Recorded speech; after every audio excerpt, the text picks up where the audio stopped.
Hello, you guys, and happy holidays. I'm Julia D, the Media Icon, and you're watching Media Icon Live. And on today's show, we have an author. And you guys, he is a marvelous author, I'm telling you. Like, he has 3 books already, and I'm just sitting here like, oh my gosh. Like, I'm so excited. Mr. ChrisHolmes, thank you so much for being here with me today. It was a pleasure. It's a pleasure. Thank you so much. Yes. So I'm going to go ahead and just get into, like, your background, and a little bit about you, and a little bit about your books. So tell me a little bit about you first. First of all, I'm born from Huntsville, Texas. Okay. I mean, that's my main area. Huntsville raised, so I just graduated from Central State University. Mm-hmm. Yes. Look, y'all. First of all, I'm gonna stop him right. Yes, I'm gonna stop him right now because he went to Sam Houston. I went to Stephen F. Austin, and we're rivals. Of course, we're bad. See, he already started off bad. No, I'm just playing. Okay, now tell us a little bit more about you. One thing I do, like through experiences in life, I always try to stay positive and motivated, because I feel like a lot of today people just go down all the time. You got to have energy. You always want to have like the best of yourself and believe in yourself. And a lot of people have a lot of trouble. So I'm that one, chasing this dream and trying to pursue and try to be the influence. So hey, this is possible. Keep your head up. Yes, and you know what? I do love that about you, because I was actually looking at your YouTube, and I heard some of your poems on your YouTube, and then the fact that you did, and I'm very inspired about your books, because it's like I've always wanted to. I was like, I want to be an author, at one point in my life, and it's just like you did one about poems. They're uplifting. Yes. And so it's just amazing, and that actually gets me to like your first book about steps to manhood. Actually, that's my third one. That's your third one. Okay, well, look, I'm out of order. It's all good. I'm out of order. But yeah, just tell me about your 3 books. My first book is actually 100 Testimonies of a Young Soul. That was mostly Christian based. I wrote that when I started high school. Okay. So in high school. Yes. Okay. Some of my pastime, after classes, I'd be like, writing little poems and show my friends, like, hey, what you think about this? And be like, that actually is a good poem. Write another one. I was like, okay. Cool. And so I showed another friend, and then they're like, keep going. Mm-hmm. And then I showed my teacher, and it's like, you really need to keep going. So I just got into that momentum of just keep writing and taking different perspectives and things like that. Right. And I guess I was already thinking, because one thing my professor said, and this is kind of like before that time, he was saying treat life like a book and the people's are its pages. So even at that young of age, wow, I was trying to look at different people's perspective and try to have a better understanding of the world today. Because I don't know it all. We don't know it all, but we all can learn from each other, and that's the main concept. So I was relating to not only my personal experiences, but male and females, good or bad. Wow, just inspirational all over. I was thinking, I'm getting all the teas today. I'm just getting everything. I'm feeling good. That's amazing. I mean, that's very true, because I know me myself. You think you're right sometimes. I have that bad habit. I will admit. Ego. I have that bad habit. It's like, I'm right. I know I'm right. But it's just right. But you have to, like you say, you have to listen to people. And we do learn from each other. So that's a beautiful thing. Tell me about your second book. Second book was Just Another Black Voice. That was during my sophomore and junior year in college, where a lot of the political Trayvon Martin, we were feeling why are we still being treated like this? We're human beings. Right. It shouldn't be. We're just like everybody else. We should be treated like human beings, give us our equal rights, treat everybody with respect. And I feel when it comes to this, and let's go going further, maybe history or the stereotype built through change and times and things like that. But we have to have understanding together as a people, black, white, and more, that we all need to work together and need to put away the past, because the past is like a weight that needs to become removed. Gosh. You guys, Mr. ChrisHolmes. Oh my God, I'm just so excited to get into this interview. But we're actually going to go to the break right quick so we can get back to that first book. Well, the third book. The third book. He's written so many. I'm not even high school? You started in high school. Well, we're going to get back to this, okay, you guys? I'm Julia D, the Media Icon. I'm here with Mr. ChrisHolmes. You guys stay tuned. Yes.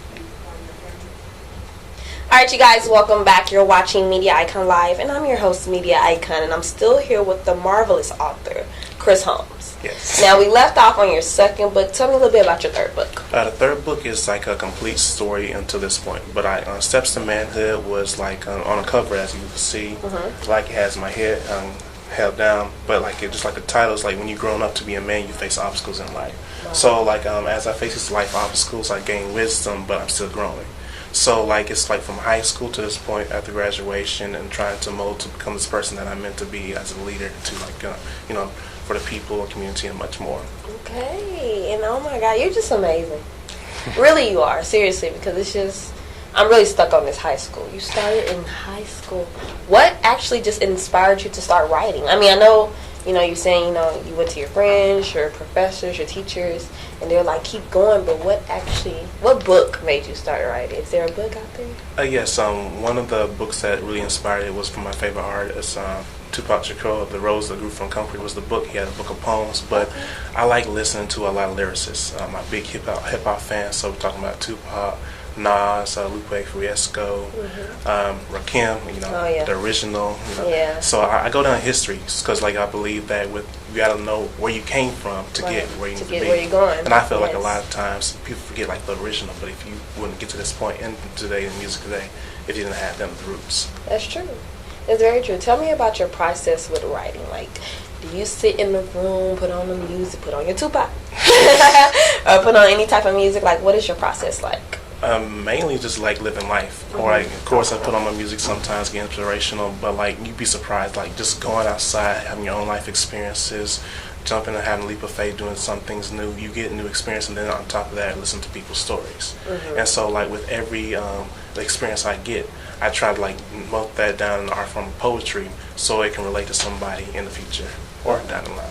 Okay. Have you ever had a reader's block where it's just okay, I can't. It's just I need a week. I need a month. Or do you just dish it out? Nah, I'm playing. You just perfect flow. No, nobody's perfect. I will put Right. that. But of course, I have writer's block. If I have, I'd be you know what? Let me just go ahead and live life. I'll come back to it later.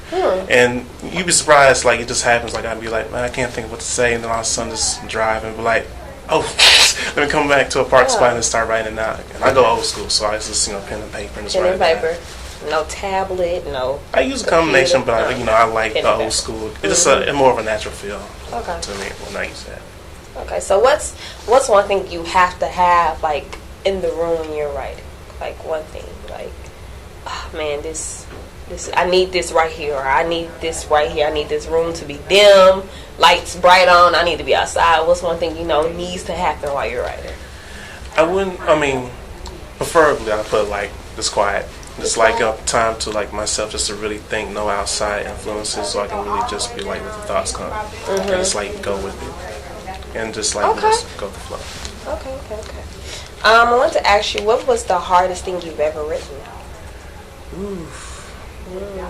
It was it was kind of the hardest things is to write is the hard points in life, my own personal experiences in life, or writing a poem somebody losing a loved one in cancer, losing a loved one in war, or one of my poems an unnamed bullet, because we lose so many of our people's lives to bullets, and my mom always say, hey, the bullet has no name. You can be mind your own business, and all of a sudden that's it. Yeah, that's it. And it's just crazy. I do like the fact that you do write a lot of stuff that people can relate to, And so would you say it is? I know you said a little bit of combination. It's of course your life. Some of it's your life. And so do you reach out to your friends and kind of write a little bit about them, or if they tell you something, or is it you just kind of look at everybody else's life and kind of write on it? Or? It's a mixture of everything that you just said, and more so, of course, I ask my friends of their experiences, male or female. You'd be surprised. A lot of my poems, when women read it, I didn't even know that you can think because they think a man is just one sided, but I actually open your mind, listen to what she actually has to say, and try to understand. Because that kind of reminds me of a quote that says, "Listen for understanding, not just to reply." Yeah. Hey, that's something I need to live by. Because I get into somebody, and I'll be I didn't say that. Whatever. Well, still, it's just that's true. Listen to reply. Because I listen. They talk and I'm thinking about my next comeback. That's whatever. Yeah, whatever. Yeah, we had that bad when we was kids, so just trying to get out that habit, but it's good. You do from different perspectives, and so that actually attracts a lot of people, because it's just okay, he's not just one-sided. When I read this book, it's not going to be just one-sided. I'm going to actually hear different sides and different opinions, and that's good. You're just open-minded. I like that about you. Got to. I really do. So tell me, we talked about your friends and you talked about your mom. How does your family support you? Do they support you through this career? Of course, they really love it, and they encourage me a lot. And even people in my community, we keep doing what you're doing, or I'm glad someone's finally making something different because I live in Huntsville, like prison city, so like the mindset is just like, oh, there's nothing here but the prison, but you got to have that open mind to go even further. There's a huge world out there, even further than the United States. The sky's the limit. Hey, that's very true. And I know Huntsville's small. It's a famous small, so definitely. You say you grew up there, right? Yeah, are you thinking? But you still stay there now?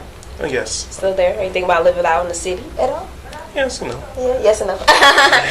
Yes and no. More of like, I can travel through in the city. I live like in the outskirts. Okay, I got you. I had a little balance. Like, yeah, I can drive in the city, mingle and all that, but I want, a little quiet time, a little bit. Then I drive right back into the city. That's true. That's very true. Sometimes I need to get away.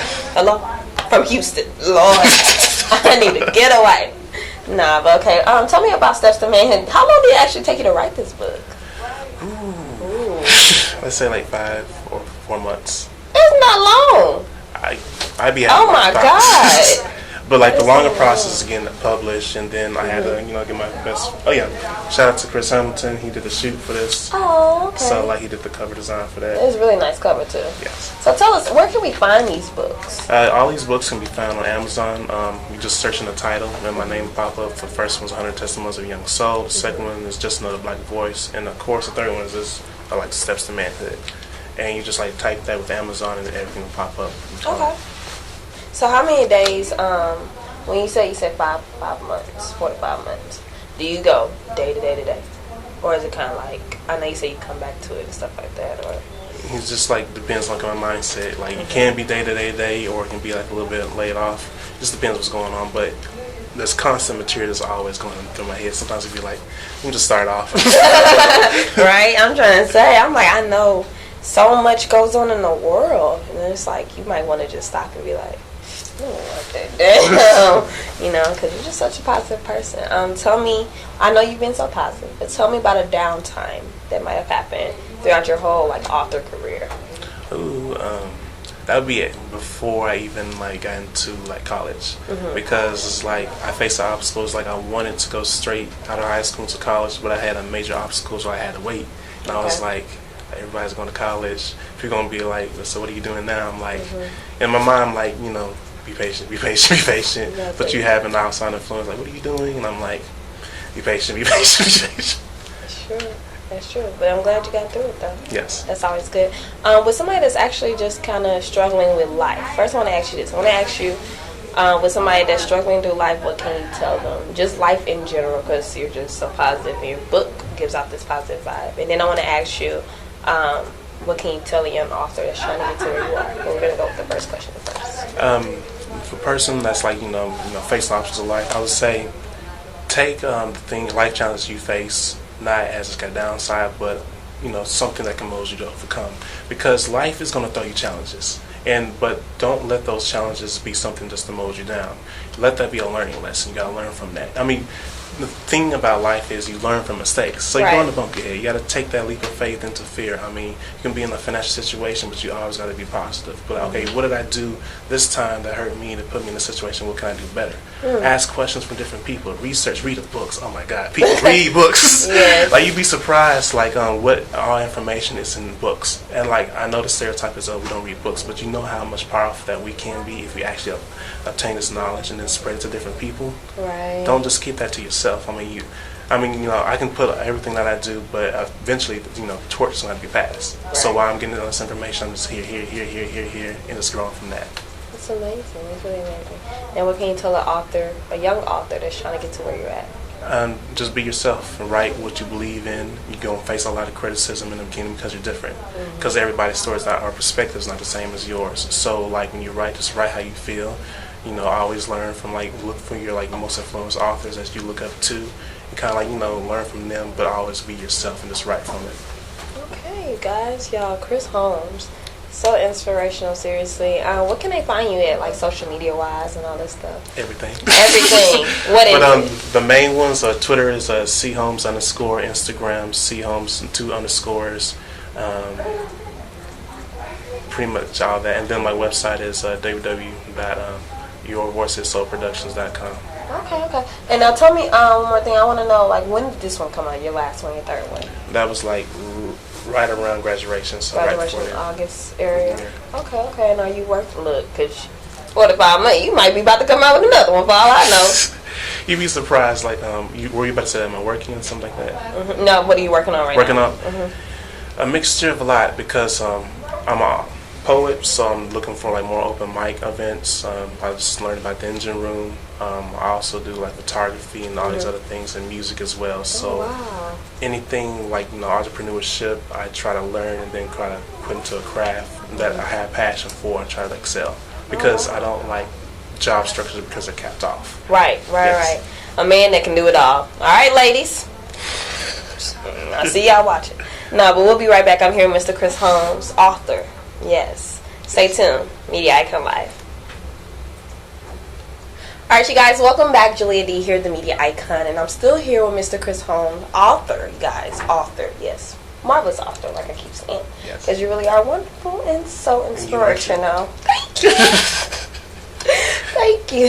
Now, I really want to talk about the National Black Book Festival. What is it? Okay, so tell me about that. How was your experience there? I actually loved it a lot. I met a lot of great people. I met I don't want to miss any names, but I met a lot of influential people. I met Beyonce's dad, PR that helped me reorganize the website. A lot of big authors, Chris Jones from Washington, and some other people. And I learned so much from them, and some tips and things like that. And I'm trying to you gotta keep your relationships and connections together. Yeah, relationships do matter in everything. Oh my gosh, in any field you're in, relationships. And I can only imagine. I'm pretty sure people are excited about knowing you. You're probably just this positive person. That's what I need in my life. Positivity. Smile. No, that's good. That is really good. I wanted to ask you, what is actually your favorite book? Ooh. There's a lot, so I'm going to just give a list. Of course, like The Rose That Grew From the Concrete, The Billionaire in Mind, The Miseducation of the Negro, Revolutionary Suicide, 48 Laws of Power. It's like the list goes on. I'd like to try to read a lot of different books to have a better understanding. And you'd be surprised, even like war books, like their strategy can be applied to life. Oh wow! As well. Okay. Let me ask you, and I'm gonna have to get their list, by the way. How long does it take you to read books? Even though I know you, but how long does it take you? If I really get into it and I just like straight focused on it, probably like a week and a half to 2, because I'm like. That's really good though. Me, I took up the book, put it down. I ended up having to read the whole book over again. I'm like, God, I forgot what happened. I'm gonna pray about that though. I'm gonna pray about that. But no, I actually want to talk to you. Are you well, let me ask you this. Are you on the religious side? Okay, so with your, because I know some people use their music to kind of get closer to God. Would you say you use your writing to get closer to God? I feel like my writings are like that message that can be sent for other people. So that's why I'm so into just like trying to write what I can. So when I face a life experience that may motivate someone else or like feel like they can relate to it. So everything that I put is like like a message through my writing of poetry in an art form to be sent to somebody else. Okay, you guys. Oh my gosh. It's just so much inspiration. I just feel so good just talking to you. Yeah, you gotta keep the good vibes. Yes, it's a very good vibe. And that's always good to have. I do want to ask you one last question with everything you have going on. To me, you look like you're already hit success. Because I don't feel like, success is all about, like you've done 3 books. Like, this is amazing. Truthfully and truly, it is so amazing. But I want to ask you, what does literary success look like to you? It's like I say, you can't just like put onto one limitation, but like I feel like if I get to that point where I can just influence like the world to just write and just, which you will get to that point. Yes, in time, patience, and then I feel like I really did what my probably like purpose was in life, and now I can just pass the torch and I'm done. All right, you guys, that's amazing, ChrisHolmes. It's just so amazing. I'm astonished and all this stuff, and I'm just a part of it. Everything. I'm just so proud of you. Appreciate 3 books. And how old are you? 25. 3 books. 25. I'm 24 and 0 books. I'm trying to get there. Now, go ahead and tell my audience a little bit about your social media again, where they can find the books, and then we'll get out of here. You can catch me on Twitter, CHolmes_. Same thing with Instagram, CHolmes_, but 2 of them. You can also view my website at www.yourvoiceissoproductions.com and like share the links, share the words, the things of wisdom that I've said, and just put it out there. All right, you guys, Mr. ChrisHolmes, author. This is just amazing. I thank you so much. I can't wait for you to come back. And I want to be at your next signing, okay? So I need to be there. Of course. So I can get a signed book. Yes. Actually, yours is actually right here. I already said. Alright, y'all. Well, I'm going to go ahead and close this so I can go start reading my book. And I can get the list of books, but I'm going to read all his first. That's what I'm going to do. So I'm so excited, and I cannot wait to be inspired. Yes. Alright, you guys. I'm Julia D, the Media Icon. This is ChrisHolmes, marvelous author. You guys, thanks for watching Media Icon Live. Be iconic.